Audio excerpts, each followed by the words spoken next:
Assalamualaikum warahmatullahi wabarakatuh. Pada kesempatan hari ini, semoga kita masih diberikan kesehatan tanpa kekurangan apapun untuk menyimak video penjelasan dari saya terkait mata kuliah klimatologi laut.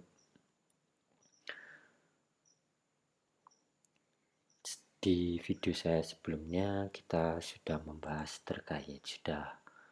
telah saya jelaskan interaksi laut dan atmosfer dan juga sedikit terkait klasifikasi iklim.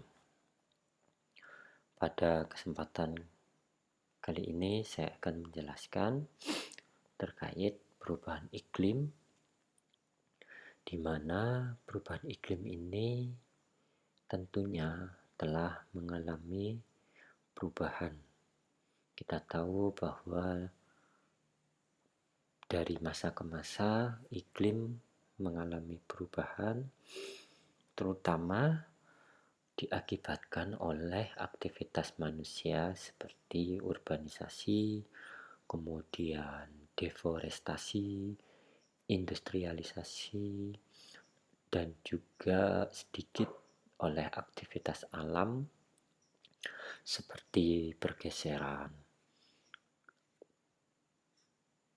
benua, kemudian letusan gunung berapi, dan juga fenomena-fenomena yang ada. Pembangunan berwawasan lingkungan tentunya perlu memperhatikan usaha dalam memelihara sistem alami dan perlunya menganalisis dampak dari pembangunan terhadap iklim. Tentunya dampak ini tidak hanya dirasakan oleh manusia yang tinggal di daerah hulu pegunungan, namun juga dampak yang diakibatkan oleh manusia yang tinggal di daerah pesisir.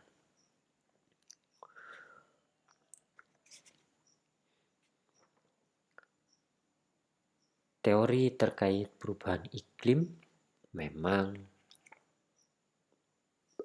banyak sekali yang memberikan pendapatnya, akan tetapi ahli klimatologi lebih senang menggunakan kecenderungan terkait iklim atau climatic trend. Sehingga ada beberapa teori yang menjelaskan perubahan iklim, di antaranya seperti teori geologi, yaitu the continental drift. Kemudian yang kedua yaitu vulkanisme teori, di mana teori continental drift ini mengemukakan bahwa kerak bumi terdiri atas lempengan yang dapat saling bergeser. Karena pergeseran ini sehingga bumi menjadi atau lokasi-lokasi seperti yang sekarang itu terpisah. Oleh karena itu, karena adanya perubahan luas di setiap benua dan lautan, maka terjadi juga perubahan pola arus laut yang terjadi, sehingga energi dan kelembapan udara juga mengakibatkan perubahan.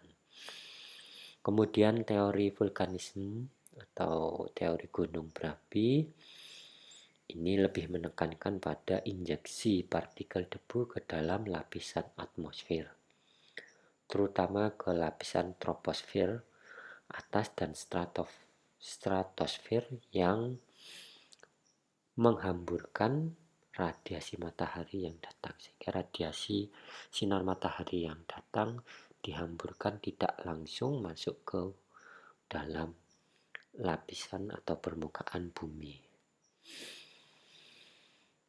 sehingga lapisan-lapisan partikel debu yang berada di lapisan tadi mengakibatkan suhu di bumi berubah secara drastis, Jadi ini adalah teori secara geologi dan kontinental. Kemudian teori yang kedua yaitu teori secara astronomi, di mana perubahan akibat orbit bumi mengelilingi matahari dari bentuk lingkaran ke bentuk elips yang memiliki waktu sekitar 105.000 tahun. Sedangkan pada waktu orbit bumi berbentuk lingkaran, radiasi matahari bisa lebih besar sekitar 20-30% dibanding dengan yang diterima bumi pada saat kedudukan bumi berbentuk elips. Nah, kemudian ada juga noda matahari atau sunspot, di mana api dari atau lidah api dari matahari ini menimbulkan ledakan ke permukaan matahari yang berkaitan dengan suhu matahari. Memang ini masih perlu dikaji lagi terkait ledakan matahari terhadap perubahan iklim yang ada di bumi, maksud saya. Kemudian beberapa ahli juga mengkaitkan terkait teori karbon dioksida, yaitu karbon dioksida yang ada di atmosfer. Kita tahu bahwa karbon dioksida merupakan salah satu gas rumah kaca, di mana karbon dioksida ini atau CO2 menyerap radiasi gelombang panjang, radiasi bumi pada panjang gelombang 4-5 mikron dan di atas 14 mikron.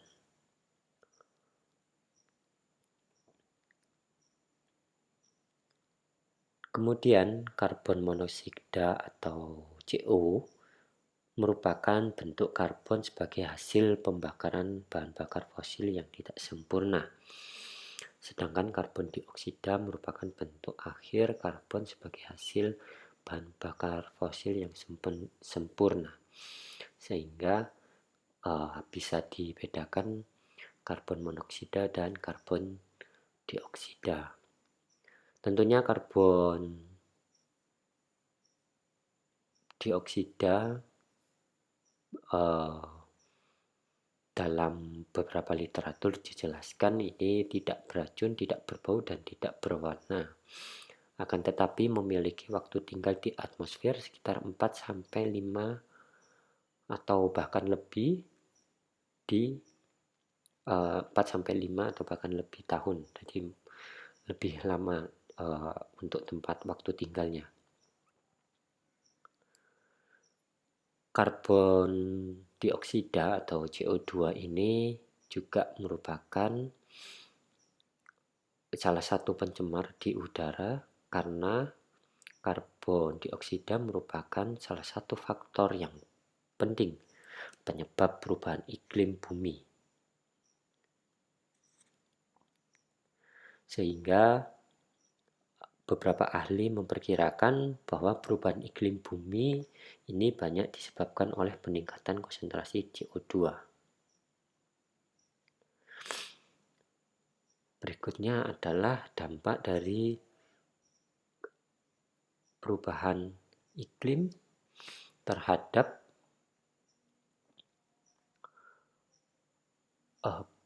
fenomena pengasaman air laut.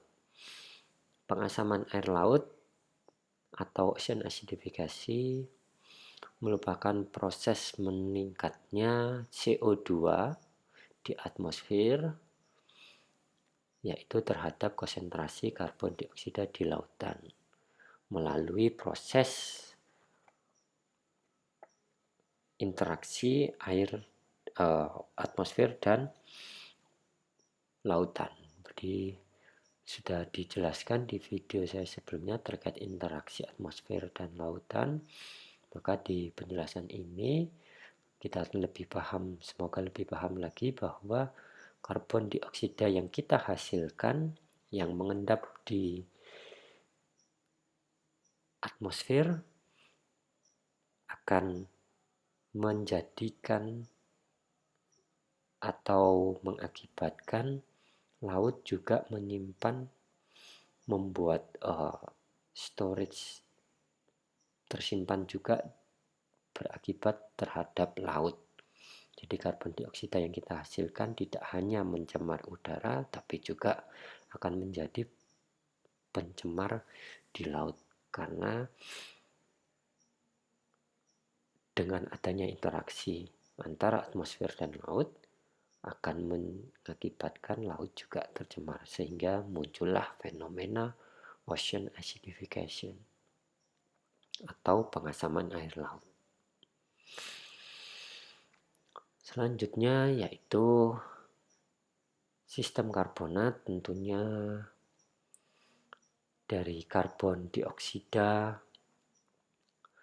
kemudian menjadi asam karbonat, kemudian menjadi asam bikarbonat, kemudian menjadi ion bikarbonat. Tentunya ini adalah rantai yang perlu dipahami di mana terjadinya proses pengasaman air laut. Sehingga reaksi yang terjadi pada proses pengasaman air laut ini yang pertama yaitu CO2 bereaksi dengan air kemudian menghasilkan asam karbonat, bikarbonat, dan ion hidrogen, di mana akan meningkatkan keasaman air laut. Kemudian reaksi yang kedua adalah meningkatkan ikatan ion hidrogen dengan ion karbonat membentuk bikarbonat, sehingga proses di sini akan menjadikan laut itu asam. Oleh karena itu, alangkah baiknya ketika kita mulai berpikir untuk menghijaukan lagi, membirukan lagi lingkungan kita yang kita tinggali ini, kita lebih mensayangi lagi tempat tinggal kita, sehingga efek yang kita timbulkan itu tidak berdampak buruk bagi lingkungan kita. Bagaimana kita dengan mungkin orang-orang yang sudah tidak peduli lagi dengan lingkungan, maka baiknya kita mulai berpikir, mungkin kelak ketika kita bekerja, maka setidaknya kita memberikan contoh yang baik bagaimana mengolah suatu limbah atau bagaimana dalam menjalani proses di kehidupan sehari-hari. Kemudian dalam hal ini saya mengambil studi kasus terkait perubahan salinitas dan peningkatan suhu yang sangat cepat di Teluk Maine pada parameter karbonat di permukaan air laut, yang untuk diketahui bahwa kaitannya hubungannya dengan pengasaman air laut.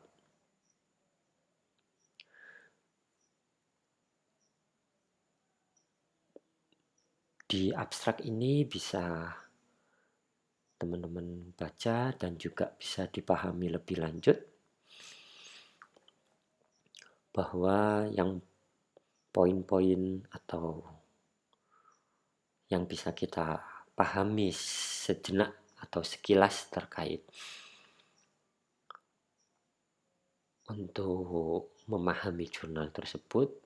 Untuk lebih fullnya bisa diunduh di Springer.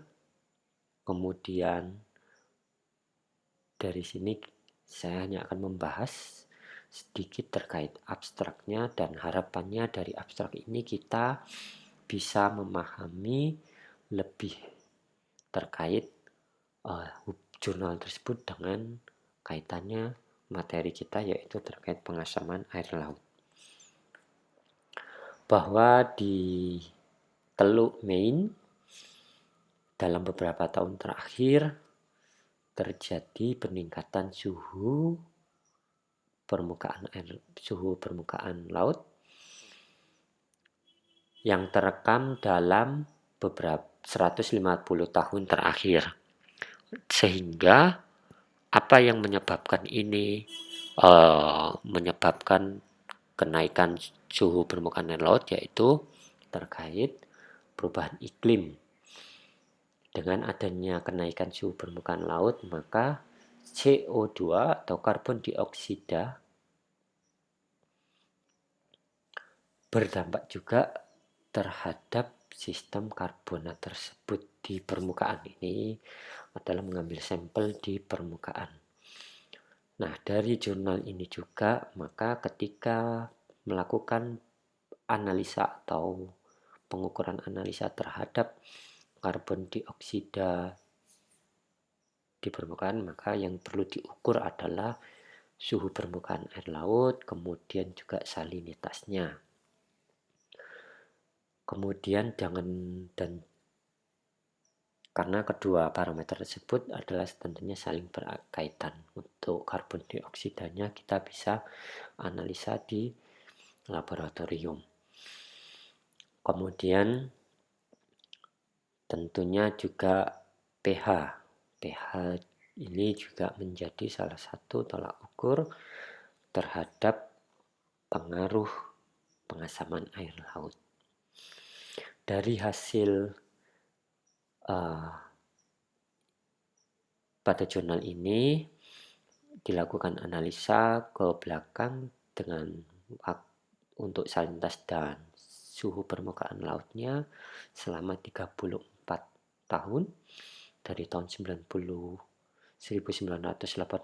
sampai 2014, sehingga diketahui 5 sampai anomali secara 5 sampai 10 tahun terkait perubahan salinitas dan suhu permukaan laut. Kemudian dari kesimpulan yang bisa kita dapatkan secara kesimpulan sederhananya, untuk kita ketahui bahwa dalam mengetahui pengasaman air laut, selain dari faktor fisik, kita juga bisa mengetahuinya dari faktor biologinya dengan mengambil contoh seperti hewan bercangkang atau hewan yang memanfaatkan CaCO3 sebagai cangkangnya, atau kalau contohnya seperti hewan kerang, kemudian juga terumbu karang. Nah, ini bisa kita analisa apakah terjadinya pengkroposan karena akibat adanya atau akibat dampak dari pengasaman air laut. Tentunya dengan pH yang semakin asam, maka cangkang ini atau proses pengaburan itu tidak menjadi baik karena terjadinya pengkroposan yang cepat. Sehingga secara kesimpulan bahwa estimasi sistem karbon ini cenderung terjadi di Teluk Maine. Hal ini diketahui dari konsentrasi karbon dioksida secara panjang, dianalisa secara time scale tadi, diketahui bahwa memang terjadi proses kenaikan suhu dan juga penurunan kenaikan densitas maksud saya, sehingga mengakibatkan pengasaman air laut di lokasi tersebut. Mungkin penjelasan dari saya terkait jurnal. Untuk lebih jelasnya bisa teman-teman baca lagi jurnal tersebut dan bisa didiskusikan terkait jurnal ini di kolom komentar.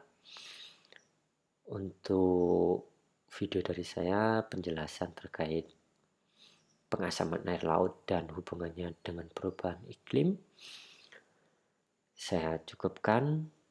Terima kasih atas perhatiannya. Kurang lebihnya mohon maaf.